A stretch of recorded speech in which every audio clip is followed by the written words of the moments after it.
us because if we do a shorter race, 20 laps with Fabio Quartararo, I think it would be very difficult if I can get a good start, because he had an impressive pace on dry conditions. But this condition, I think, will help us a little bit more. And then we see, obviously, rainy condition always a kind of risk and gamble. But all our riders are very comfortable in these conditions, so looking forward to the race. Paolo, through testing, winter testing, it looked like you had found a faster engine, and Ducati never stopped developing. We see that.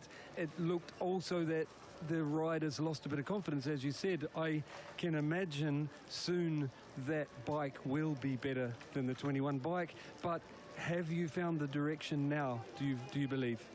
Yes, as you know, there are 3 different options of Ducati engines available this year. There is a 21 version, which is what the Gresini riders and Bezzecchi have. Then there is what we call hybrid version of 2022 with some features of a 21, and this is for the 2 factory riders. As you know, spectators may know, the factory riders, you can choose one engine for both riders. On the independent team, you can use also different specs for different riders. But Jack and Pecco have this hybrid version, and then we have the 2 Pramac riders and Marini on the 22. I think the 22 showed here that is as good as. Hopefully, there is some room for improvement, but I think the main problem was because we were trying a system that was probably not yet mature, as you can say, to be used in the race. So once the riders, we decided kind of to go back to something more standard. In Qatar, riders had lost a little bit of confidence. So I think here we went back to a more normal setup, and the results prove that this is the right direction. So we have time during the season to bring into the race something new. Paolo, last question for you. In the future, I'm thinking if that engine is faster, the 22 engine, and we get to somewhere like Austria and you've had time to develop it, do you expect it to start to shine there? Well, as you know, once you make the choice, it's made for the whole season, no? So we have to stay with the selection that has been made.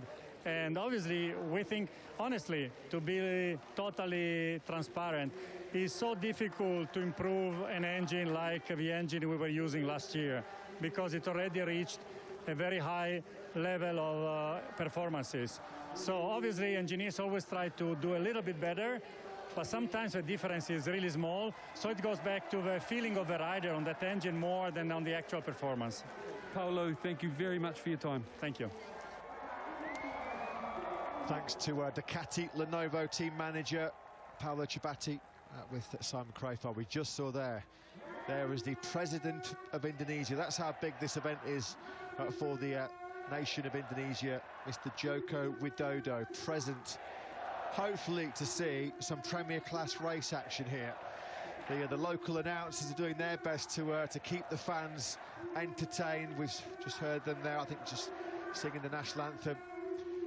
Of course, this was a man who rode with 20 riders on that special parade in Jakarta, which Lewis attended. Gave us a real insight and a real flavour into just how popular MotoGP is in this part of the world. And it's great to have Mr. Widodo here